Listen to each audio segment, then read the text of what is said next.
Welcome to 360 Tamil. இன்னைக்கு இந்த வீடியோல நம்ம எந்த படத்தோட எக்ஸ்பிளனேஷன் பத்தி பார்க்க போறோம்னா, ஹாலிவுட்ல 2015ல வெளியான காட் அப்படின்ற படத்தை பத்தி தான் பார்க்க போறோம். இது ஒரு பக்கவான சஸ்பென்ஸ் த்ரில்லர் படம்னு சொல்லலாம். ஸ்டார்டிங்ல இருந்து எண்டிங் வரைக்கும் ரொம்ப பரபரப்பா கொண்டு போயிருப்பாங்க. கண்டிப்பா இந்த படம் உங்க எல்லாருக்குமே பிடிக்கும் நம்புறேன். இந்த படத்தோட எக்ஸ்பிளனேஷனுக்குள்ள போறதுக்கு முன்னாடி இந்த வீடியோக்கு ஒரு லைக்க போட்டுருங்க. நீங்க போடுற லைக் மூலியமா இந்த வீடியோ இன்னும் நிறைய பேர்கிட்ட கொண்டு போய் சேர்க்கப்படும். இப்ப டைம் வேஸ்ட் பண்ணாம நம்ம நேரடியா படத்தோட ஃபுல் எக்ஸ்பிளனேஷனுக்குள்ள போயிடலாம். படத்தோட ஸ்டார்டிங் சீனே ஆலின்னு ஒரு பொண்ணு நமக்கு காட்டுறாங்க. ரெண்டு பொண்ணுங்க சேர்ந்த மாதிரி தான் ஆலியை ஒரு இடத்துல லாக் பண்ணி வச்சிருக்காங்க. இவங்களை கிண்டல் பண்ற மாதிரிலாம் அந்த ரெண்டு பொண்ணுங்க பேசிட்டு இருக்காங்க. ஏன் அந்த ரெண்டு பொண்ணுங்க லாக் பண்ணி வச்சிருக்காங்க நமக்கு தெரியல. இப்பதான் ஸ்டார்டிங்ல இருந்து நடந்த விஷயத்த நமக்கு காட்டுறாங்க. ஆலியை பொறுத்த வரைக்கும் ஹைஸ்கூல் பொண்ணா தான் இருப்பா. விடியறதுக்கு முன்னாடியே ரன்னிங் பிராக்டிஸ் எடுக்கிறதுக்காக கிரவுண்டுக்கு வந்துடுறா. ஆலி தான் படத்தோட ஹீரோயினா இருப்பா. இவ படிப்புல கொஞ்சம் வீக், ஆனா ஸ்போர்ட்ஸ்ல ரொம்ப ஸ்ட்ராங்கானவளா இருப்பா. இப்ப பிராக்டிஸ்லாம் எடுத்துட்டு இருக்கும் போது தான் கோச் இந்த இடத்துக்கு வந்துடுறாரு. வெளிநாட்டை பொறுத்த வரைக்கும் படிப்புல நல்ல கிரேட்லாம் வாங்கிட்டு இருந்தா தான் ஸ்போர்ட்ஸ்ல ஈடுபட விடுவாங்க. இவளோட கிரேட் இருக்கு பாத்தீங்களா, நாளுக்கு நாள் குறைஞ்சுக்கிட்டே இருக்கு. இதுக்கு மேல குறைஞ்சதுன்னா கண்டிப்பா நீ ஸ்போர்ட்ஸ்ல ஈடுபட முடியாது. அதனால கிரேடை இம்ப்ரூவ் பண்ற வழியை பாரு. அப்படி இல்லைன்னா கண்டிப்பா அந்த காம்படிஷனுக்கு உன்னை என்னால கூட்டு போக முடியாது அப்படின்ற மாதிரிலாம் சொல்லிட்டாரு. இதனால ஆலியோட முகம் சோகமா மாறிடுது. ஆலியை பொறுத்த வரைக்கும் பார்ட் டைமா ஒரு ஹோட்டல்ல வேலை பார்ப்பாங்க. அந்த இடத்துக்கு வந்துடுறாங்க. அதே ஹோட்டல்ல தான் இவங்களோட அம்மாவும் வேலை பார்த்துட்டு இருக்காங்க. இவங்க படிப்புல கொஞ்சம் கொஞ்சமா மார்க் கம்மியா எடுக்கிறாங்கல்ல, இத பத்திலாம் அம்மா அட்வைஸ் பண்ற மாதிரி பேசிட்டு இருக்காங்க. இந்த ஸ்போர்ட்ஸ் நீ விட்டுரு, அப்பதான் எல்லாம் சரிப்பட்டு வரும் அப்படின்ற மாதிரிலாம் சொல்றாங்க. நீங்க எதை மனசுல வச்சு இப்படி பேசுறீங்கன்னு எனக்கு தெரியுதுமா அப்படின்ற மாதிரி இவ சொல்றா. என்ன விஷயம் அப்படின்றது நமக்கு தெரியல. இப்ப நைட்டு நேரம் இவ்வளவு பிடிக்காம தான் இந்த வேலையெல்லாம் கடுப்பா பார்த்துட்டு இருக்கா. இந்த விஷயத்தெல்லாம் இங்க வேலை பார்க்குற வேற ஒரு பையனும் கவனிக்கிறது. அந்த பையன் இருக்காரு பாத்தீங்களா, இந்த வேலையெல்லாம் நான் பாத்துக்கிறேன், நீ வேணா ஆஃப் எடுத்துக்கோ அப்படின்ற மாதிரி சொல்றாரு. உண்மையதான் சொல்றியான்னு கேக்குறாங்க. உண்மையதான் சொல்றேன் அப்படின்ற மாதிரி அவர் சொல்றாரு. இவங்களும் கிளம்பலாம் அப்படின்ற மாதிரி ஒரு முடிவு எடுத்துடுறாங்க. அப்பதான் ஜஸ்டின் அப்படின்ற ஒரு நபர்கிட்ட இருந்து மிஸ் யூ அப்படின்ற மாதிரி மெசேஜ் வருது. ஜஸ்டின் யாருன்னு பாத்தீங்கன்னா இவங்க லவ் பண்ணிட்டு இருக்க நபரா இருப்பாரு. இவங்களும் அந்த மெசேஜ் எல்லாம் பார்த்து லைட்டா வெக்கப்படுறாங்க. சரி கார் எடுத்துட்டு கிளம்புவோம் அப்படின்ற மாதிரி இவங்களும் வெளியே வந்துட்டு இருக்காங்க. அப்பதான் ஜஸ்டின் கிட்ட இருந்து இன்னொரு மெசேஜ் வருது. நான் இங்கதான் இருக்கன்ற மாதிரி அனுப்புறாரு. இது இங்கதான் இருக்காரா அப்படின்ற மாதிரி யோசிக்கிறாங்க. பார்த்தா ஒரு கார் இருக்கு பாத்தீங்களா, இவங்களை நோக்கி வந்துட்டு இருக்கு. இவங்க அந்த காரை பார்த்துட்டு இருக்கும் போதே சடனா பின்னாடி இருந்து யாரோ அட்டாக் பண்றாங்க. அவங்க அட்டாக் பண்ணதுல இவங்களோட சாவி கீழே விழுந்துருது. இப்ப அட்டாக் பண்ணவங்க இருக்காங்கல்ல, ஈரின வேகமா அங்க இருந்து கூட்டு போறாங்க. ஸ்டார்டிங் ஈரின ஒரு இடத்துல லாக் பண்ணி வச்சாங்கல்ல, இந்த மாதிரி கடத்திட்டு வந்து தான் லாக் பண்ணி வச்சிருக்காங்க. ரெண்டு பொண்ணுங்க சேர்ந்து தான் கடத்திட்டு வந்திருக்காங்க. இப்ப அந்த ரெண்டு பொண்ணுங்களுமே அந்த ரூமை விட்டு கீழே இறங்கி வந்துடுறாங்க. ஒருத்தவங்களோட பேரு சாரா, இன்னொருத்தவங்களோட பேரு பேஜ் அப்படின்றது. இந்த சாராவை பொறுத்த வரைக்கும் கல்யாணம் ஆனவங்களா இருப்பாங்க. பேஜ் யாருன்னு பாத்தீங்கன்னா இவங்களோட தங்கச்சியா தான் இருப்பா. பிராங்குக்காக தான் இந்த மாதிரி பண்றோம் அப்படின்ற மாதிரி தங்கச்சி கிட்ட சாரா சொல்லிட்டு இருக்காங்க. சரி கொஞ்ச நேரத்துல அவளை வெளியே விட்டுலாம்ல அப்படின்ற மாதிரி தங்கச்சி கேக்குறா. ஒரு மணி நேரம் ஆகட்டும், அதுக்கப்புறம் விட்டுலாம் அப்படின்ற மாதிரிலாம் சாரா சொல்றாங்க. இவங்க ரெண்டு பேர் ஜாலியா பேசிட்டு இருக்கும் போதுதான் கரெக்டா ஹஸ்பண்ட் வந்துடுறாரு. ஹஸ்பண்டோ பேஜ் வீட்டுக்கு வந்திருக்கிறத பாக்குறாரு. என்ன உன்னோட தங்கச்சி எல்லாம் புதுசா வீட்டுக்கு வந்திருக்கா அப்படின்ற மாதிரிலாம் ஒய்ஃப் கிட்ட கேட்டுட்டு இருக்காரு. போர் அடிச்சது, அதனால தான் வர வச்சேன் அப்படின்ற மாதிரி இவங்க சொல்றாங்க. இப்ப ஹஸ்பண்டும் ஒய்ஃபும் சந்தோஷமா கிஸ் பண்ணிக்கிறாங்க. பரன் மாதிரிலாம் ஒரு இடம் இருக்கும் பாத்தீங்களா, அந்த இடத்துல தான் இவங்க ஆலியை லாக் பண்ணி வச்சிருக்காங்க போல. இவங்களும் தப்பிக்கிறதுக்கெல்லாம் ட்ரை பண்ணிட்டு இருக்காங்க. அப்படியே கட் பண்ணி அம்மாவை காட்டுறாங்க. ஆலி எங்க போனா அப்படின்ற மாதிரி இந்த பையன் கிட்ட கேக்குறாங்க. நான் தான் ஆஃப் கொடுத்து அனுப்பி விட்டுட்டேன் அப்படின்ற மாதிரி சொல்றான். கொஞ்ச நேரத்துல விட்டுலாம் அப்படின்ற பார்த்தா சாரா சொன்னாங்க. ஆனா இப்ப விடுறத பத்தியே யோசிக்க மாட்டாங்க. ஹஸ்பண்ட் எல்லாம் கவனிக்க ஆரம்பிக்கிறாங்க. பேஜுக்கு ஒண்ணுமே புரிய மாட்டேங்குது. ஏன் இவ இப்படிலாம் பண்றா அப்படின்ற மாதிரி யோசிச்சுட்டு இருக்காங்க. இவங்க பாட்டுக்கு ஹஸ்பண்ட் கூட உட்காந்து பேசிட்டு இருக்காங்க. இப்ப பேஜ் இருக்கால, இங்க வாண்ட மாதிரிலாம் சிக்னல் பண்ணி கூப்பிடுறா. ரொம்ப நேரமா அவ இருக்கா, ஏதாவது ஆயிட போகுது, போய் ரிலீஸ் பண்ணு அப்படின்ற மாதிரி தங்கச்சி சொல்றா. இதனால இவங்க இருக்காங்கல்ல, என் ஹஸ்பண்ட் கூட கொஞ்ச நேரம் பேசிட்டு அப்படின்ற மாதிரி இவளை உட்கார வச்சுட்டு போயிடுறாங்க. சாரா சாதாரணமா அந்த இடத்துக்கு போக மாட்டாங்க. கையில ஒரு கத்தி எடுத்துப்போம் அப்படின்ற மாதிரி கிச்சன்ல இருக்க கத்தி எடுத்து தான் அந்த இடத்துக்கு வராங்க. வந்தவங்க என்ன பண்றாங்கன்னு பாத்தீங்கன்னா, கால்ல லாக் பண்ணி வச்சிருக்காங்கல்ல, அந்த கட்டெல்லாம் அந்த கத்தியை வச்சு கட் பண்ணி விட்டுறாங்க. இப்ப ஈரனோட கால் ஃப்ரீ ஆயிருது இல்ல, ஒரு எட்டி மிதிக்கிறாங்க. மிதிச்சதுல இவங்க யாடகடமா இடிச்சிருவாங்க. கத்தியால இவங்களோட கை வேற கட் ஆயிருது. இதனால சாரா பயங்கரமா டென்ஷன் ஆயிடுறாங்க. உன்னை காப்பாத்தலான்னு வந்தா இப்படியா பண்ற அப்படின்ற மாதிரி அடிச்சிடுறாங்க. சேர் சாஞ்சி ஈரின் யாடகடமா கீழே விழுந்துடுறாங்க.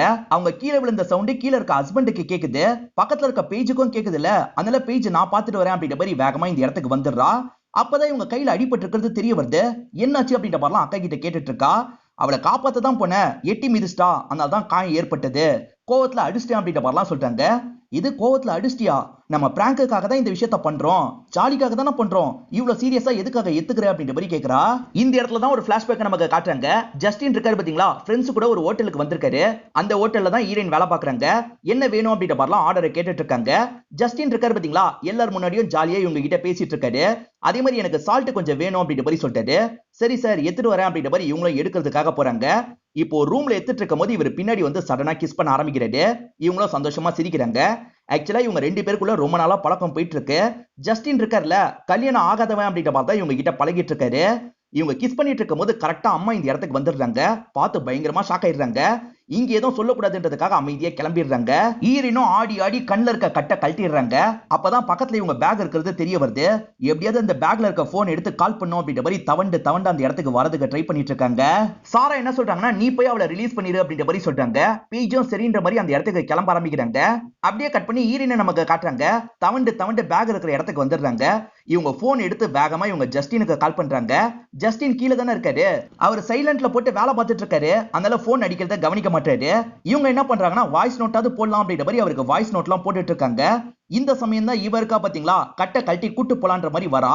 கண் கட்டு இல்லாததுனால பேஜோட முகத்தை ஈரின் பாத்துடுறாங்க. இப்ப பேஜும் செம்மையா பயந்துடுறா. அவளோட கட்டு ஓபன்ல இருக்கு, என் முகத்தை வேற பாத்துட்டா அப்படின்ற மாதிரிலாம் பயந்த மாதிரி சொல்றா. நீயே என் கூட வா, எதுக்காக அவளை கூட்டு வந்தோன்றதை அவளுக்கு புரிய வச்சிடலாம் அப்படின்ற மாதிரி பேஜ் சொல்றாங்க.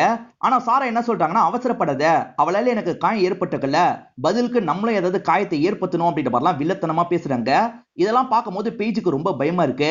ஜஸ்டின் வேலை பார்த்துட்டு இருக்கும் போது மேல இருந்து சவுண்ட் கேட்டுட்டு இருக்கு. காரணம் ஈரின் இருக்காங்கல்ல, அங்க இருக்க கட்டியை இடிச்சுக்கிட்டே இருக்காங்க. இப்ப சவுண்ட் ரொம்ப கேட்கறதுனால என்ன ஏதுன்னு பார்க்கணும் அப்படின்ற மாதிரி இவரும் கொஞ்சம் கொஞ்சமா மேல ஏறி வந்துட்டு இருக்காரு. அஃபேரை பத்தி தெரிஞ்சுதான் சாரா இப்படி பண்ணிருக்காங்க போல. இப்ப 2 கெமிக்கலை சேர்த்து குடிக்க வைக்கணும் அப்படின்ற மாதிரிலாம் யோசிச்சுட்டு இருக்காங்க. இதெல்லாம் வேணாம் அப்படின்ற மாதிரி பேஜ் இந்த இடத்துல சொல்லிட்டு இருக்கா. இப்ப ஜஸ்டின் இருக்காரு பாத்தீங்களா, மேல இருக்கிறத ஓபன் பண்ணும் அப்படின்ற மாதிரி வந்துடுறாரு. அதுக்குள்ள கரெக்டா சாரா இந்த இடத்துக்கு வந்துடுறாங்க. இவரும் சவுண்ட் கேட்டது அப்படின்ற மாதிரி சொல்லிட்டாரு. அது ஒண்ணும் இல்ல, பேஜை தான் மேல வேலை பார்க்க சொல்லியிருக்கேன், அந்த சவுண்ட தான் இருக்கும், நாங்க பாத்துக்கிறோம், நீங்க கிளம்புங்க அப்படின்ற மாதிரி இவங்களும் அனுப்பி வச்சிடுறாங்க. இப்ப அம்மாக்கான டியூட்டி டைம் முடிஞ்சிருது. இந்த பையனோட பேரு நம்ம ஜார்ஜ்னு வச்சுப்போம். இப்ப ஜார்ஜ் கிட்ட சொல்லிட்டு அம்மாவும் வெளியே வராங்க. அப்பதான் பொண்ணோட கார் அந்த இடத்துல நின்னுட்டு இருக்கிறது அம்மாக்கு தெரிய வருது. என் பொண்ணு போயிட்டான்னு தானே சொன்னேன், ஆனா என்னோட பொண்ணு காரு வெளியே தான் நிக்குது அப்படின்ற மாதிரி அம்மா சொல்றாங்க. என் பொண்ணுக்கு என்ன இருக்கும்னு தெரியலையே அப்படின்ற மாதிரிலாம் லைட்டா பதட்டப்படுறாங்க. இவங்க 2 பேருமே ஈரினுக்கு அது தரலாம் அப்படின்ற மாதிரி மேல வந்திருக்காங்க. பார்த்தா ஈரின் காணாம போயிருக்காங்க. ஐயோ, நம்ம அசந்த கேப்ல கீழே இறங்கி ஓடிட்டாளா அப்படின்ற மாதிரி இவங்க 2 பேருமே யோசிக்கிறாங்க. சரி, கீழே தேடுவோம் அப்படின்ற மாதிரி கீழே இறங்கிடுறாங்க. அப்புறம் தான் ஈரின் மேலதான் மறைஞ்சிருக்கிறது நமக்கு தெரிய வருது. ஈரின் ஃப்ரெண்ட்ஸ் சிலர் இருப்பாங்கல்ல, அவங்களுக்குலாம் கால் பண்ணி அம்மா பேசி பாக்குறாங்க. யாருக்குமே தெரியல. ஜார்ஜும் பயப்படாதீங்க, கிடைச்சிருவா அப்படின்ற மாதிரிலாம் சொல்லிட்டு இருக்காரு. ஆனா அம்மா இருக்காங்கல்ல, தேவையில்லாம என்னோட பொண்ணுகிட்டே இன்னைக்கு ரொம்ப கோவப்பட்டுட்டேன், அதனால தப்பான முடிவு ஏதாவது எடுத்துருவாளான்னு பயமா இருக்கு அப்படின்ற மாதிரி சொல்லிட்டு இருக்காங்க. அப்பதான் இந்த பார்ல ஒரு ஷெரீஃப் இருக்கிறத கவனிக்கிறாங்க. அந்த ஷெரீஃப் கிட்ட ஹெல்ப் கேக்குறாங்க. அவரும் வெளியே வந்து காரெல்லாம் பாக்குறாரு. ஃபோர்ஸ்டா எதுவுமே நந்த மாதிரி தெரியல அப்படின்ற மாதிரி சொல்லிட்டாரு. பார்த்தா ஈரினோட சாவி அந்த இடத்துல அம்மாக்கு கிடைக்குது. இது என்னோட பொண்ணோட கார் கீ தான் அப்படின்ற மாதிரி சொல்றாங்க. பொண்ணு ஒரு நபர் கூட க்ளோஸா இருந்ததா அம்மா பார்த்தாங்க பாத்தீங்களா, அதை பத்தி ஷெரீஃப் கிட்ட சொல்றாங்க. அந்த நபரோட டீடைல் இருந்தா தாங்கன்ற மாதிரி ஷெரீஃப் கேக்குறாரு. அம்மா பில்ல செக் பண்றாங்க. அவர் பேரு ஜஸ்டின்னு தெரிய வருது. அதே மாதிரி அக்கவுண்ட் நம்பர் கிடைக்குது. இதை வச்சு நான் போய் செக் பண்றேன் அப்படின்ற மாதிரி போலீஸும் சொல்லிட்டு இங்க இருந்து கிளம்ப ஆரம்பிச்சிடுறாரு. ஈரின் தான் இப்ப தப்பிச்சிட்டாங்கல்ல, சைலண்டா யாருக்குமே தெரியாம இவங்க கீழே இறங்கிடுறாங்க. இந்த வீட்டை விட்டு முதல்ல கிளம்பணும் அப்படின்ற மாதிரி கதவை திறக்கிறதுக்காக வராங்க. அப்பன்னு பார்த்து பின்னாடி இருந்து யாரோ டச் பண்றாங்க. யாருன்னு திரும்பி பார்த்தா ஜஸ்டின் தான் தொற்றுப்பாரு. இவங்களும் வேகமா ஜஸ்டினை கட்டிப்பிடிக்கிறாங்க. ஆனா ஜஸ்டின் இருக்கார்ல, எதுக்காக என்னோட வீட்டுக்கு வந்த, என் ஒய்ஃப பார்த்துட்டா பிரச்சனை அப்படின்ற மாதிரி வேகமா இவங்களை கூட்டு போறாரு. இது ஒய்ஃபா, உனக்கு கல்யாணம் ஆயிடுச்சா அப்படின்ற மாதிரி கேக்குறாங்க. கல்யாணம் ஆச்சுன்னு தெரியாமையே தான் இந்த இடத்துக்கு வந்தியா, முதல்ல கிளம்பு அப்படின்ற மாதிரிலாம் ஜஸ்டின் சொல்லிட்டு இருக்காரு. இவங்க பேசிட்டு இருக்கும் போது கரெக்டா சாரா இந்த இடத்துக்கு வந்து பாத்துடுறாங்க. இப்ப பயந்த ஈரின் இருக்காங்கல்ல, 2 பேரையும் தள்ளி விட்டு வேகமா இங்க இருந்து தப்பிக்கிறதுக்கு ட்ரை பண்றாங்க. இவங்க 2 பேருமே சேர்ந்த மாதிரி ஈரினை துரத்திட்டு வந்துட்டு இருக்காங்க. ஈரின் சவத்துல ஏறி தப்பிக்கலாம் நினைக்கும் போது ஸ்லிப் ஆகி கீழே விழுந்துடுறாங்க. இப்ப இவங்க 2 பேருமே சேர்ந்த மாதிரி இந்த இடத்துல லாக் பண்ணிடுறாங்க. ஒய்ஃப் தான் கடத்திட்டு வந்திருக்கா அப்படின்றது இப்பதான் ஜஸ்டினுக்கு புரியுது. எதுக்காக இந்த மாதிரி பண்ண அப்படின்ற மாதிரி ஒய்ஃபை பார்த்து கேட்கிறாரு. நியாயமா நான் தான் உங்களை பார்த்து இந்த கேள்வியை கேட்கணும் அப்படின்ற மாதிரி இவங்க சொல்றாங்க. இப்ப 2 பேருமே சேர்ந்து பாத்ரூம்ல இவங்களை லாக் பண்ணிடுறாங்க. ஹஸ்பண்ட் அஃபேர்ல இருக்கிறது சாராக்கு தெரிய வந்திருக்கும். அவ ரொம்ப சின்ன பொண்ணு தானே, அந்த சின்ன பொண்ணை பயம்புத்துற மாதிரி மிரட்டி இதுக்கப்புறம் ஹஸ்பண்ட் பின்னாடியே சுத்தக்கூடாதுன்னு சொல்லான்றதுக்காக தான் நினைச்சிருப்பாங்க. ஆனா இப்ப முகத்தை பார்த்துட்டா பிரச்சனை ஆயிடுச்சு அப்படின்ற மாதிரிலாம் சொல்லிட்டாங்க. நான் பேசுறேன் அப்படின்ற மாதிரி ஹஸ்பண்ட் சொல்லிட்டாரு. இப்ப ஹஸ்பண்ட் இருக்காரு பாத்தீங்களா, உள்ள வந்து அங்க இருக்க ஈரினை பாக்குறாரு.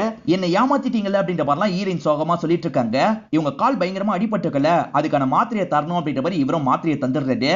இப்ப இவங்க இருக்காங்கல்ல, என்னோட அம்மா கிட்ட விட்டுருங்க அப்படின்ற மாதிரிலாம் கெஞ்சி கேட்டுட்டு இருக்காங்க. நீ கவலைப்படாத, உனக்கு எதுவுமே ஆகாது, நான் ப்ராமிஸ் பண்றேன் அப்படின்ற மாதிரிலாம் சொல்லிட்டாரு. நீ இங்கே இரு, நான் வந்துடுறேன் அப்படின்ற மாதிரி வெளியே வராரு. இப்ப கூட இவர் க்ளோஸா பேசினதா சாரா கவனிச்சிடுறாங்க. இப்ப கூட நீங்க அவளை லவ் பண்ணிட்டு இருக்கீங்களா அப்படின்ற மாதிரிலாம் கேக்குறாங்க. நிச்சயமா நான் அவளை லவ் பண்ணல, நான் ஒன்ன மட்டும் தான் லவ் பண்றேன், தெரியாம இந்த தப்பு நடந்துருச்சு அப்படின்ற மாதிரிலாம் ஒய்ஃப் கிட்ட சொல்லிட்டு இருக்காரு. அவளை லவ் பண்ணல, என்னதானே லவ் பண்றீங்க, அப்ப நான் சொல்றதை மட்டும் செய்யுங்க, அவ கத்திட்டா பிரச்சனை, அவ வாயை க்ளோஸ் பண்ணுங்க அப்படின்ற மாதிரிலாம் சொல்றாங்க. இவரும் சரின்ற மாதிரி ஏத்துக்கிறாரு. இவர் சரின்னு ஏத்துக்கிட்டார்ல, இதெல்லாம் உள்ள இருந்து ஈரினும் கவனிச்சுட்டு தான் இருக்காங்க. இந்த இடத்துல தான் ஈரினும் ஒரு பிளாஷ்பேக்கை யோசிச்சு பாக்குறாங்க. ரெண்டு பேருமே கிஸ் பண்ணதை அம்மா பாத்துட்டாங்கல்ல, அவன் உன்னை விட வயசுல ரொம்ப பெரியவன், இதெல்லாம் வேணாம் அப்படின்ற மாதிரி பொண்ணுக்கு அட்வைஸ் பண்றாங்க. ஆனா பொண்ணு கேட்காம அவர் எனக்கு ரொம்ப பிடிச்சிருக்கு அப்படின்ற மாதிரிலாம் பேசியிருப்பாங்க. இதனால இவங்களுக்குள்ள ஆர்குமெண்ட்லாம் ஏற்பட்டிருக்கும். இத மனசுல வச்சுதான் நீங்க பேசுறீங்க அப்படின்ற மாதிரி தான் பொண்ணு ஸ்டார்டிங்ல சொல்லிருப்பா. இப்பதான் ஷெரீஃபும் அட்ரஸ கண்டுபிடிச்சு இந்த இடத்துக்கு வந்துடுறாரு. இது ஜஸ்டினோட வீடு தானே, ஜஸ்டின் இருக்காரா அப்படின்ற மாதிரி கேக்குறாரு. என்ன ஷெரீஃப் வந்திருக்காரு அப்படின்ற மாதிரி இவங்களும் உள்ளுக்குள்ள பயங்கரமா ஷாக் ஆகுறாங்க. ஆனா ரொம்ப நார்மலா இவர்கிட்ட பேச்சு குத்துட்டு இருக்காங்க. ஜஸ்டின் ஊருக்கு போயிட்டாரு, வரதுக்கு எப்படியும் ஒரு வாரம் ஆகும்னு சமாளிக்கிறாங்க. எந்த ஊருன்னு தெரிஞ்சுக்கலாமா அப்படின்னு கேக்குறாரு. அவர் பிசினஸ்க்காக நிறைய ஊருக்கு போவாரு, எனக்கு அதை பத்தி எல்லாம் தெரியாது அப்படின்ற மாதிரி சமாளிக்கிறாங்க. இந்த சமயம் ஜஸ்டின் இருக்காரு பாத்தீங்களா, இவங்களோட கையெல்லாம் லாக் பண்ணிட்டு இருக்காரு. அப்பதான் போலீஸ் பேசுறது ஈரனுக்கு லைட்டா கேக்குது. கீழே சாராவும் ஓரளவுக்கு இந்த போலீஸ சமாளிச்சிடுறாங்க. போலீஸும் தண்ணி மட்டும் கிடைக்குமான்னு கேக்குறாரு. இருங்க எடுத்துட்டு வரேன் அப்படின்ற மாதிரி இவங்களும் கிச்சனை நோக்கி நடக்க ஆரம்பிக்கிறாங்க. போலீஸ் பேசுற சவுண்ட் தான் கீழே இருக்க ஈரனுக்கு கேட்டது இல்ல. அவர் வாயை க்ளோஸ் பண்ணலாம் நினைக்கிறதுக்குள்ள ஈரின் பயங்கரமா கத்திடுறாங்க. இப்ப கத்துன சவுண்ட் கேட்டதுனால ஷெரீஃபும் வேக வேகமா மேல வந்துடுறாரு. இப்ப ஜஸ்டின் அங்க இருக்காருல, ஜஸ்டினை லாக் பண்ணிடுறாரு, விலங்கெல்லாம் கூட போட்டுறாரு. நீ கவலைப்படாதமா, உன்னை காப்பாத்துறதுக்கு நான் வந்துட்டேன் அப்படின்ற மாதிரிலாம் ஈரினை பார்த்து சொல்றாரு. சாராவும் என்னோட ஹஸ்பண்டை விட்டுருங்க விட்டுருங்கன்ற மாதிரிலாம் கேக்குறாங்க. ஆனா இவர் கேட்காம இவர் அரெஸ்ட் பண்ணி கூட்டு போயிட்டு இருக்காரு. இதை பாக்குற சாரா கோவப்பட்டு அவரை தள்ளி விட்டுறாங்க. அந்த இன்ஸ்பெக்டர் கீழே உருண்டு இறந்து போயிடுறாரு. இதை கொஞ்சம் கூட ஜஸ்டின் எதிர்பார்த்திருக்க மாட்டாரு. எதுக்காக அவசரப்பட்டு இப்படி பண்ண அப்படின்ற மாதிரி கேக்குறாரு. உங்களை காப்பாத்துறதுக்கு என்ன பண்றதுன்னு தெரியல, அதனால தான் இப்படி பண்ணன்னு சொல்றாங்க. இப்ப ஹஸ்பண்ட் இருக்காரு பாத்தீங்களா, அந்த ஷெரீஃபோட பாடியை ஒரு இடத்துல மறைச்சு வைக்கிறதுக்காக இழுத்துட்டு போயிட்டு இருக்காரு. அதே சமயம் சாரா இருக்காங்க பாத்தீங்களா, ஒன்னால தான் இது நடந்துருச்சு அப்படின்ற மாதிரி ஈரின் மேல கோவப்படுறாங்க. வேகமா இவங்களோட வாயில ஒரு டேப்பை ஒட்டி விட்டுறாங்க. என்னதான் இருந்தாலும் நீ அவசரப்பட்டு போலீஸ் இப்படி பண்ணிருக்க கூடாது அப்படின்ற மாதிரி ஜஸ்டின் சொல்லிட்டு இருக்காரு. அவர் உங்களை இழுத்துட்டு போனாரு, உங்களுக்கு ஏதாவது பிரச்சனை வருமோன்னு பயந்து தான் இப்படி பண்ணிட்டேன் அப்படின்ற மாதிரி சொல்றாங்க. இப்ப ஜஸ்டின் இருக்காருல, ஈரினை விட்டுலாம் அப்படின்ற மாதிரி சொல்றாரு. ஈரினுக்கு இதெல்லாம் தெரிஞ்சிருச்சு, விட்டா நமக்கு தான் பிரச்சனை அப்படின்ற மாதிரி சொல்றாங்க. அப்ப என்னதான் பண்ண சொல்ற அப்படின்ற மாதிரி கேக்குறாரு. ரெண்டு பேரையும் நம்ம கார்டன்லயே புதைச்சிடலாம் அப்படின்னு சொல்றாங்க. ஈரின் பிரெக்னன்டா இருக்கா அப்படின்ற மாதிரி சொல்றாரு. இதை கேட்கிற இவங்க பயங்கரமா கஷ்டப்படுறாங்க. என்ன இருந்தாலும் சரி, நம்ம இதை பண்ணி தான் ஆகணும், நீங்க காரை மட்டும் ஆள் நடமாட்டம் இல்லாத இடத்துல விட்டுருங்க அப்படின்ற மாதிரி சொல்றாங்க. ஷெரீஃப் ஏதாவது தகவல் தெரிய வந்தா கால் பண்றேன் அப்படின்ற மாதிரி சொல்லியிருப்பாரு. என்ன போன ஷெரீஃப் காலே பண்ணல அப்படின்ற மாதிரி அம்மா யோசிச்சுட்டு இருக்காங்க. இப்ப சாரா இருக்காங்கல்ல, புதைக்கிறதுக்கு தேவையான விஷயத்தெல்லாம் ரெடி பண்ணிட்டு இருக்காங்க. அப்பதான் தங்கச்சி இருக்கா பாத்தீங்களா, நான் இங்க இருந்து கிளம்புறேன் அப்படின்ற மாதிரி நடக்க ஆரம்பிக்கிறா. தங்கச்சிக்கு ஷெரீஃப் வந்ததை பத்தி எல்லாம் சுத்தமா தெரியவே தெரியாது. இது வரைக்கும் சாரா பண்ணதை பார்த்து டென்ஷன் ஆகி தான் போறேன் அப்படின்ற மாதிரி சொல்லிட்டு இருக்கா. ஆனா சாரா இருக்காங்கல்ல, தங்கச்சி கிட்ட ரொம்ப சென்டிமெண்டா பேசிட்டு இருக்காங்க. கஷ்டமான காலத்துல எல்லாம் உன் கூட இருந்திருக்கேன், இப்ப நீ என்னை விட்டு போக போறியா அப்படின்ற மாதிரி கேக்குறாங்க. சரி என்ன பண்ணும் அப்படின்ற மாதிரி தங்கச்சி கேக்குறா. அவ பிரெக்னன்டா இருக்கிறதா என்னோட ஹஸ்பண்ட் சொல்றாரு, பொய்யா இருக்க தான் வாய்ப்பு இருக்கு, உண்மையா பொய்யான்றதை செக் பண்ணு அப்படின்ற மாதிரி இவங்க சொல்றாங்க. சரின்ற மாதிரி பேஜும் ஏத்துக்கிறா. இப்ப பேஜ் இருக்கா பாத்தீங்களா, ரெஸ்ட் ரூம்க்கு அந்த கிட்ட எடுத்துட்டு வந்துடுறா. இந்த கிட்டு மூலியமா முதல்ல செக் பண்ணு அப்படின்ற மாதிரி தரா. இப்ப சாரா என்ன பண்றாங்கன்னா, அங்க இருக்க பூவெல்லாம் எடுத்து வெளியே வச்சிடுறாங்க. இந்த இடத்துல புதைச்சிட்டா யாருக்கும் டவுட் வராது அப்படின்ற மாதிரிலாம் யோசிச்சுட்டு இருக்காங்க. அப்படியே கட் பண்ணி நமக்கு பேஜை காட்டுறாங்க. அந்த கிட்டுல இவங்க பிரெக்னன்டா இருக்காங்க அப்படின்ற மாதிரி தான் காட்டுது. என் அக்கா சொன்னது உண்மைதான், நீ பிரெக்னன்டா இருக்க அப்படின்ற மாதிரி சொல்றாங்க. அந்த தகவல் ஈரினுக்கு ரொம்ப புதுசா இருக்கு. ஒரு வாட்டி தான் அப்படி நடந்தது, நான் பிரெக்னன்டா இருக்கிறது எனக்கு தெரியாது அப்படின்ற மாதிரி சொல்றாங்க. ப்ளீஸ் என்ன விட்டுருங்க அப்படின்ற மாதிரிலாம் கெஞ்சி கேக்குறாங்க. என் அக்காக்கு தெரியாம உன்னை இங்க இருந்து கூட்டு போறேன், ஆனா யார்கிட்டயும் சொல்லக்கூடாதுன்னு பேஜ் சொல்றா. யார்கிட்டயும் சொல்ல மாட்டேன் அப்படின்ற மாதிரி இவங்க சொல்றாங்க. சரி வெயிட் பண்ணு, நான் வந்துடுறேன் அப்படின்ற மாதிரி இவங்களும் இவங்களோட பேக் கிட்ட வந்துடுறாங்க. அந்த கிட்ட அங்க வச்சு இவங்களோட கார் கீ எல்லாம் எடுத்துட்டு இருக்காங்க. ஹஸ்பண்ட் போய் தான் சொல்லிருப்பாரு அப்படின்ற மாதிரி தான் சாரா யோசிக்கிறாங்க. இப்பதான் வேலையெல்லாம் முடிச்சுட்டு வந்து அந்த இடத்துல உட்காடுறாங்க. அதுல பார்த்தா கிட்டல பாசிட்டிவ்னு காட்டுதுல. இத பார்த்தோன்னா செம்மையா டென்ஷன் ஆகி அழுதுட்டு இருக்காங்க. அந்த ஷெரீஃபோட பாடியை தனியாவே இழுத்துட்டு போயிடலாம் அப்படின்ற மாதிரிலாம் இவங்க இழுக்கிறதுக்காக அந்த கதவை திறந்து இழுக்க ஆரம்பிக்கிறாங்க. கரெக்டா அந்த வழியா வந்த தங்கச்சி இந்த விஷயத்த பாத்துறா. இது எப்ப நடந்தது அப்படின்ற மாதிரி ஷாக்கிங்கா கேக்குறா. அப்பதான் நடந்த விஷயத்தை பத்தி தங்கச்சி கிட்ட சொல்றாங்க. நான் ஈரின் கிட்ட எல்லாத்தையும் பேசிட்டேன், வெளியே போய் எதுவுமே சொல்ல மாட்டா, விட்டுலாம் அப்படின்ற மாதிரிலாம் தங்கச்சி சொல்லிட்டு இருக்காங்க. போலீஸ் இறந்து போயிருக்காரு, இத பத்தி சொல்ல மாட்டான்னு நினைக்கிறியா? கண்டிப்பா சொல்லிடுவா, நமக்கு தான் பிரச்சனை, நான் சொல்றதை கேளு அப்படின்ற மாதிரி அக்கா சொல்றாங்க. இவங்க ரெண்டு பேர் பேசிக்கிறத ஈரின் கேட்டுட்டு இருக்காங்க. ஒரு ஸ்டேஜ்ல தங்கச்சியும் அக்கா சொல்றத சரின்ற மாதிரி ஏத்துக்கிறா. இனி தங்கச்சியை நம்பியும் பிரோஜனம் கிடையாது, நம்மளே தான் நம்மளை காப்பாத்திக்கணும் அப்படின்ற மாதிரி ஈரினும் இங்க இருந்து எந்திரிக்கிறதுக்கு ட்ரை பண்றாங்க. சாரா இருக்கா பாத்தீங்களா, ஈரினை கொல்றதுக்காக பொருள் எல்லாம் தேடிட்டு இருக்கா. தங்கச்சியும் அதுக்கு ஹெல்ப் பண்றா அப்படின்ற மாதிரி தான் சொல்லியிருக்காங்க. அப்படியே கட் பண்ணி நம்ம ஈரினை காட்டுறாங்க. ஈரினும் தவண்டு பாத்ரூமை விட்டு வெளியே வந்துடுறாங்க. இவங்க வந்துட்டு இருக்கும் போது கீழே ஒரு கத்தி கிடக்கிறத கவனிக்கிறாங்க. இதை எடுத்து வச்சுக்கணும் அப்படின்ற மாதிரி ஈரின் எடுத்துக்கிறாங்க. பக்கத்துலயே ஒரு ரூம் இருக்கு, அந்த ரூம்ல மறைஞ்ச மாதிரி ஒளிஞ்சிருக்காங்க. ஜஸ்டினும் அந்த போலீஸோட காரை ஒரு இடத்துல விட்டுட்டு வீட்டுக்கு நடந்து வந்துட்டு இருக்காரு. அக்கா கொல்றதுக்காக பொருளை தேடிட்டு இருக்காங்க பாத்தீங்களா, அந்த இடத்துக்கு தங்கச்சி வரா. வந்த தங்கச்சி சடனா இந்த கதவை லாக் பண்ணிடுறா. என்ன பண்ணிட்டு இருக்க, கதவை தர அப்படின்ற மாதிரிலாம் அக்கா சொல்லிட்டு இருக்காங்க. ஆக்சுவலா தங்கச்சி ஈரினை காப்பாத்தணும் அப்படின்ற மாதிரி நினைக்கிறா. பார்த்தா ஈரினை பாத்ரூம்ல காணோம். இவ எங்க போனா அப்படின்ற மாதிரி இப்ப தங்கச்சி ஈரினை ஒவ்வொரு இடமா தேடிட்டு இருக்கா. அப்படி தேடிட்டு இருந்தவ இந்த ரூமை செக் பண்ணலாம் அப்படின்ற மாதிரி கதவை திறக்கிறா. யார் வந்தாலும் அட்டாக் பண்ணலாம் அப்படின்ற மாதிரி ஈரின் இருப்பாங்க. இப்ப தங்கச்சி வரதை கவனிக்காம தங்கச்சி வயிற்றிலேயே கத்தியால குத்திடுறாங்க. எதுக்காக இப்படி அவசரப்பட்டு பண்ண அப்படின்ற மாதிரி தங்கச்சி கேட்டுக்கிட்டே பொத்துன்னு கீழே விழுறா. இப்பதான் சாராவும் கதவெல்லாம் உடைச்சிட்டு வேகமா வெளியே வராங்க. இங்க வந்து பார்க்கும்போது தங்கச்சியை இவ குத்தி இருக்கிறது தெரிய வருது. என் தங்கச்சியை எதுக்காக இப்படி பண்ண அப்படின்ற மாதிரி ஈரின் மேல கோவப்படுறாங்க. இதுக்காக தான் சொன்ன அப்படின்ற மாதிரி தங்கச்சி கிட்டயும் கோவப்படுறாங்க. தங்கச்சி உடனே ஆம்புலன்ஸ்க்கு கால் பண்ணு அப்படின்ற மாதிரி சொல்றா. இவங்க இருக்காங்கல்ல கால் பண்ற மாதிரி வேகமா கீழே இறங்கி வந்துடுறாங்க. 911க்கு கால் பண்ணிடுறாங்க. என்ன எமர்ஜென்சி அப்படின்ற மாதிரி கேக்குறாங்க. சொன்னா இவங்க எல்லா விஷயத்தையும் சொல்லணும்ல, அதனால உங்களுக்கு பயம் வந்துருது. எதுவுமே சொல்லாம இவங்க காலை கட் பண்ணிடுறாங்க. இந்த டைம் தங்கச்சியும் ஈரினும் கொஞ்சம் க்ளோஸா பேசிட்டு இருக்காங்க. கவலைப்படாத, இன்னும் கொஞ்ச நேரத்துல ஆம்புலன்ஸ் வந்துரும், நீயும் தப்பிச்ச மாதிரி தான் அப்படின்ற மாதிரிலாம் தங்கச்சி ஈரின் கிட்ட பேசிட்டு இருக்காங்க. அப்பதான் அக்கா இந்த இடத்துக்கு வராங்க. வந்து அக்கா இருக்காங்க பாத்தீங்களா, வேகமா தங்கச்சியை மட்டும் அங்க இருந்து கூட்டு போறாங்க. ஈரின் வர ட்ரை பண்ணும்போது ஈரினை தள்ளி விடுறாங்க. இப்ப தங்கச்சியை கூட்டு வந்து சோஃபால படுக்க வச்சிடுறாங்க. ஆம்புலன்ஸ்க்கு கால் பண்ணிட்டியா அப்படின்ற மாதிரி தங்கச்சி கேக்குறா. அதெல்லாம் கால் பண்ணிட்டேன், நீ இங்கேயே ரெஸ்ட் எடு அப்படின்ற மாதிரி சொல்றாங்க. ஈரின் இருக்காங்கல்ல கஷ்டப்பட்டு படிக்கட்டுலாம் இறங்கி வந்துட்டு இருக்காங்க. இங்க இருந்து எப்படியாவது தப்பிக்கணும் அப்படின்ற மாதிரி யோசிக்கிறாங்க. இத கரெக்டா சாரா பாத்துறா. இப்ப சாரா இருக்கா பாத்தீங்களா, வேகமா கூட்டு வந்து இவங்களை ஒரு இடத்துல லாக் பண்ணிடுறா. இங்க இருந்து தப்பிக்கவே முடியாது அப்படின்ற மாதிரிலாம் சொல்லிட்டு இருக்கா. அப்படியே கட் பண்ணி நமக்கு ஈரினோட அம்மாவை காட்டுறாங்க. இதுக்கப்புறமும் ஷெரீஃப்க்கு என்னால வெயிட் பண்ணிட்டு இருக்க முடியாது, நானே தேட போறேன் அப்படின்ற மாதிரி சொல்றாங்க. ஜார்ஜ் என்ன சொல்றாருன்னா, இந்த ஊர்ல 3 ஜஸ்டின் தான் இருக்காங்க, ஒவ்வொரு இடமும் தேடுவோம், நானும் வரேன்னு சொல்லிட்டாரு. அம்மாவும் சரின்ற மாதிரி ஏத்துக்கிறாங்க. யாருக்கும் சந்தேகம் வராத மாதிரி தானே வண்டியை விட்டுருக்கீங்க அப்படின்ற மாதிரி சாரா கேக்குறாங்க. அப்படிதான் விட்டுருக்கேன் அப்படின்ற மாதிரி ஜஸ்டின் சொல்லிட்டாரு. அவ பிரெக்னன்ட்டே இல்ல, நீங்க பொய் சொல்லிருக்கீங்க அப்படின்ற மாதிரி சொல்லிட்டாங்க. அப்படி சொன்னாலாவது நீ விட்டுருவன்றதுக்காக தான் அப்படி போய் சொன்ன அப்படின்ற மாதிரி சொல்லிட்டாரு. ஆக மொத்தத்துல அவங்க உண்மையிலேயே பிரெக்னன்ட்டா இருக்காங்கன்றது ஜஸ்டினுக்கும் தெரியல. சாரா என்ன சொல்றாங்கன்னா, நம்மள காப்பாத்திக்கணும்னா கண்டிப்பா நம்ம இந்த விஷயத்த பண்ணி தான் ஆகணும் அப்படின்ற மாதிரி சொல்லிட்டாங்க. இவரும் சரின்ற மாதிரி ஏத்துக்கிறாரு. இப்போ முதல்ல ஷெரீஃபோட பாடி அந்த இடத்துக்கு இழுத்துட்டு வந்துடுறாங்க. ஈரினையும் தூக்கிட்டு வாங்க, சேர்த்து புதைச்சிடலாம் அப்படின்ற மாதிரி சாரா சொல்றாங்க. உயிரோட புதைக்க சொல்றியா அப்படின்ற மாதிரி ஹஸ்பண்ட் ஷாக்கிங்கா கேக்குறாரு. அப்ப சாவடிச்சு கொண்டு வாங்க, புதைச்சிடலாம் அப்படின்ற மாதிரி சாராவும் சொல்லிட்டு இருக்காங்க. இப்போதைக்கு நம்ம 2 பேர் தப்பிக்கிறது தான் நமக்கு முக்கியம். என் தங்கச்சிக்கு வேற அடிபட்டு இருக்கு, உடனே வேற ஊருக்கு கிளம்பி அந்த இடத்துல அவளுக்கு ட்ரீட்மெண்ட்லாம் கொடுக்கணும் அப்படின்ற மாதிரி இவங்க சொல்லிட்டு இருக்காங்க. ஒரு ஸ்டேஜ்ல இவரும் சரின்ற மாதிரி ஏத்துக்கிறாரு. இது நடந்துட்டு இருக்கும் போதே தங்கச்சி இருக்காங்க பாத்தீங்களா, கஷ்டப்பட்டு ஈரின் இருக்கிற இடத்துக்கு வந்துடுறாங்க. ஈரின் அவங்க லாக் பண்ணி வச்சுட்டு தானே போயிருக்காங்க. கத்தியை வச்சு அந்த லாக்கை இவங்க ஓபன் பண்ணி விட்டுறாங்க. முதல்ல தப்பிச்சு போ அப்படின்ற மாதிரி சொல்லிட்டாங்க. ஈரினோ கஷ்டப்பட்டு தவண்டுகிட்டே இந்த வீட்டை விட்டு கிளம்புறதுக்கு ட்ரை பண்றாங்க. அம்மாவும் ஜார்ஜும் 2 ஜஸ்டின் வீட்டுக்கு போயிட்டாங்க. 3வது ஜஸ்டின் வீட்டை தான் கண்டுபிடிக்கிறதுக்கு தேடிட்டு இருக்காங்க. இப்ப ஜஸ்டினோ சாராவும் சேர்ந்த மாதிரி இவங்களோட துணிமணி எல்லாம் எடுத்து வச்சிட்டு இருக்காங்க. அப்ப எதர்ச்சியா பார்க்கும்போது தான் ஈரின் மிஸ் ஆகுறது சாராக்கு தெரிய வருது. ரோட்டு கிட்ட அவங்க தவண்டு போயிட்டு இருக்கிறதும் தெரிய வருது. உடனே போங்கன்ற மாதிரி ஹஸ்பண்ட் கிட்ட சொல்லிட்டாங்க. அவங்க ரோட்டு கிட்ட வரும்போது கரெக்டா ஜஸ்டினோ வந்து லாக் பண்ணிடுறாரு. தப்பிக்க கூடாது அப்படின்ற மாதிரி இவங்களை லாக் பண்ணிட்டாரு. இப்ப வேகமா திரும்பி வீட்டுக்கு கூட்டு வந்துடுறாரு. அந்த டிராயர்ல இருக்க பொருளை எடுத்துருவாங்க அப்படின்ற மாதிரி சாராவும் ஹஸ்பண்ட் கிட்ட சொல்றாங்க. அப்படியே கட் பண்ணி இவங்க 2 பேரை காட்டுறாங்க. 3வது ஜஸ்டினோட வீட்டுக்கு தான் இவங்க வந்துட்டு இருக்காங்க. பார்த்தா வழியில ரூட் எல்லாம் திருப்பி விட்டுட்டு இருக்காங்க. எப்படியாவது போகணுன்ற மாதிரி இவங்களும் போயிட்டு இருக்காங்க. சாரா சொன்னதை எடுக்கிறதுக்காக ஜஸ்டின் வந்தாரு பாத்தீங்களா, அதே மாதிரி அங்க இருக்க வேற ரேக்கையும் ஓபன் பண்ணி பாக்குறாரு. அப்பதான் அந்த டெஸ்ட் கிட்ட இவரோட கண்ணுல படுது. இத பார்த்தோன்னா பயங்கரமா ஷாக் ஆயிடுறாரு. ஈரினை சாவடிக்க போறாங்கன்னு ஈரினுக்கு தெரிய வருதுல, தயவு செஞ்சு என்ன விட்டுருங்க அப்படின்ற மாதிரி சாராவை பார்த்து கேக்குறாங்க. சாராவும் இந்த இடத்துல ஒரு விஷயத்த சொல்றாங்க. சாராக்கும் ஜஸ்டினுக்கும் கல்யாணம் ஆகி 4 வருஷம் ஆகுது. குழந்தைக்காக பல முயற்சி எடுத்தோம், எதுவுமே செட் ஆகல. என் ஹஸ்பண்ட் இருந்தாலும் என்ன பத்திரமா தான் பாத்துக்கிட்டாரு. அவரோட அஃபேர் தெரிய வந்ததுக்கு அப்புறம் தான் நான் ரொம்ப சோகமாயிட்டேன் அப்படின்ற மாதிரிலாம் ஃபீலிங்கா சொல்லிட்டு இருக்காங்க.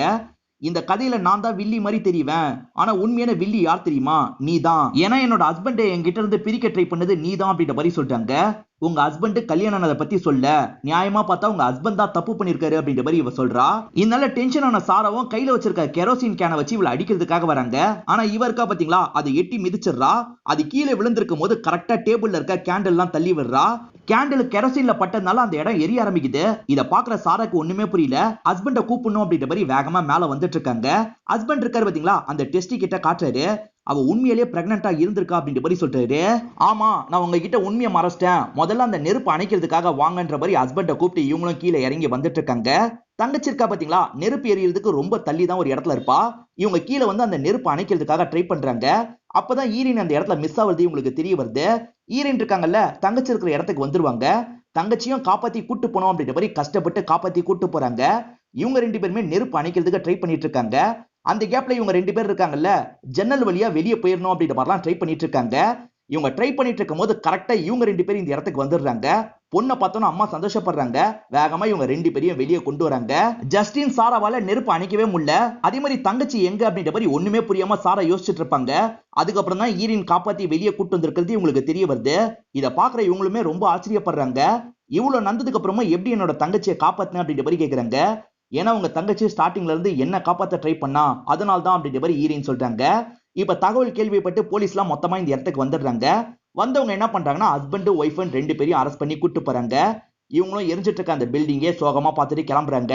அம்மா சொன்னதை பொண்ணு கேட்காம இருந்தல்ல, நீங்க சொன்னதை நான் முன்கூட்டியே கேட்டுக்கணுமா அப்படின்ற மாதிரிலாம் சோகமா சொல்லிட்டு இருக்கா. அதே மாதிரி வீட்டுல அவங்க 2 பேர் சேர்ந்து எடுத்த போட்டோ எரிஞ்சிட்டு இருக்கிறத நமக்கு காட்டுறாங்க. அப்படியே கட் பண்ணி சில மாசம் கழிச்சு நடக்கிறத காட்டுறாங்க. ஜார்ஜ் கூட இவங்க பேசிக்கிட்டே வேலையை விட்டு கிளம்பலாம்னு நினைக்கிறாங்க. பார்த்தா இந்த இடத்துல இவங்களை பாக்குறதுக்காக பேஜ் வெயிட் பண்றா. இன்னும் கூட அந்த விஷயத்துல இருந்து என்னால கம்ப்ளீட்டா வெளியே வர முடியல அப்படின்ற மாதிரி பேஜ் சொல்றா. சில விஷயங்களை மறந்து வெளியே வந்து நம்ம வாழ்க்கையில மூவ் ஆன் பண்ணி தான் ஆகணும் அப்படின்ற மாதிரி இவங்களும் சொல்றாங்க. ஜஸ்டின் கூட பழகுனாங்கல்ல, அதனால தான் இவங்களோட கிரேட்லாம் கொஞ்சம் குறைஞ்சிருக்கும். இப்ப கிரேட்லாம் திரும்பி இம்ப்ரூவ் ஆயிருது. அம்மாவும் கேமுக்கு சப்போர்ட் பண்றாங்க. இப்ப இவங்க இருக்காங்கல்ல, பிராக்டிஸ்க்காக அந்த இடத்துக்கு வந்துடுறாங்க. இப்ப எல்லாரும் கூடயும் சேர்ந்த மாதிரி பிராக்டிஸ்லாம் எடுத்துட்டு இருக்காங்க. இதோட ஹாப்பியா இந்த படத்தை நமக்கு முடிச்சிடுறாங்க. இந்த படம் உங்க எல்லாருக்குமே பிடிச்சிருக்கோம் நம்புறேன். இந்த வீடியோ உங்களுக்கு பிடிச்சிருந்ததுன்னா லைக் பண்ணுங்க, கமெண்ட் பண்ணுங்க, மறக்காம 360 தமிழ் சேனலை சப்ஸ்கிரைப் பண்ணுங்க. தொடர்ச்சியா இந்த மாதிரி வீடியோக்கள் வந்துகிட்டே தான் இருக்கும்.